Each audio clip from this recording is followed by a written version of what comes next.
Israel ने बुधवार को सीरिया की राजधानी दमिश्क में राष्ट्रपति के महल के नजदीक बड़ा हमला किया। इजराइल के बड़े हवाई हमले में सीरिया की सेना के काफिले और रक्षा मंत्रालय के भवन को निशाना बनाया गया। हमले में रक्षा मंत्रालय के भवन को भी नुकसान होने की सूचना है। सोशल मीडिया पर एक वीडियो वायरल है जिसमें लाइव टीवी शो के दौरान बमबारी होती दिख रही है। इस मामले में इजराइल के रक्षा मंत्री ने कहा कि सीरिया सरकार द्रुज अल्पसंख्यकों की स्थिति से छेड़छाड़ न करे, उन्हें अकेला समझकर उनके खिलाफ सैन्य कार्रवाई न करे। अगर सीरियाई सेना ने द्रुज आबादी के खिलाफ कार्रवाई नहीं रोकी तो इजराइल हमले जारी रखेगा। दिल्ली से गोवा जा रही इंडिगो फ्लाइट नंबर 6C6271 की बुधवार रात 9:53 पर मुंबई एयरपोर्ट पर इमरजेंसी लैंडिंग करानी पड़ी। इस मामले में एयरलाइन कंपनी ने बयान जारी कर बताया कि दिल्ली से उड़ान भरते समय फ्लाइट में तकनीकी खराबी का पता चला। प्रोटोकॉल के तहत विमान को डाइवर्ट कर मुंबई एयरपोर्ट पर उतारा गया। इंडिगो ने कहा कि ऑपरेशन फिर से चालू करने से पहले विमान की जरूरी जाँच की जाएगी। दिल्ली से गोवा जाने वाले फ्लाइट के पैसेंजर्स के लिए एक दूसरे विमान की व्यवस्था की गई, जिससे उन्हें मुंबई से गोवा भेजा गया। NCERT की 8वीं क्लास की नई किताबों में बाबर, अकबर और औरंगजेब के बारे में जानकारी को नए तरीके से पेश किया गया है। कुछ चीजें हटाई गई हैं और कई नई बातें जोड़ी गई हैं। अब बाबर को क्रूर और निर्दयी शासक के तौर पर दिखाया गया है। पहले उसे सिर्फ मुगल साम्राज्य का संस्थापक बताया जाता था।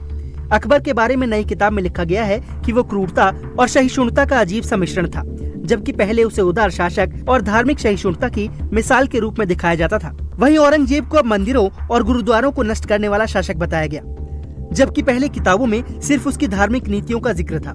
नई किताबों में उस दौर के भारत का धार्मिक माहौल भी अलग अंदाज में पेश किया गया है। NCERT ने ये बदलाव नई शिक्षा नीति 2020 के तहत किया है, ताकि छात्रों को तथ्यों के साथ घटनाओं के पीछे का नजरिया भी समझाया जा सके।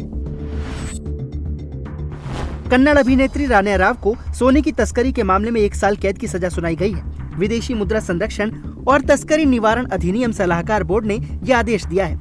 इस मामले में रान्या राव के साथ 2 अन्य आरोपी भी शामिल हैं, जिन्हें यही सजा मिली है।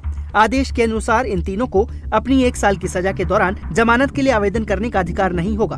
इसका मतलब है कि वे पूरी सजा अवधि में जमानत नहीं ले पाएंगे। रान्या को इसी साल 3 मार्च को बेंगलुरु के कैंपेगौड़ा इंटरनेशनल एयरपोर्ट पर DRI ने करीब 15 किलो सोने के साथ गिरफ्तार किया था। 3 मार्च की रात रान्या राव दुबई से एमिरेट्स की फ्लाइट से बेंगलुरु पहुंची थी, तब उन्हें हिरासत में लिया गया था।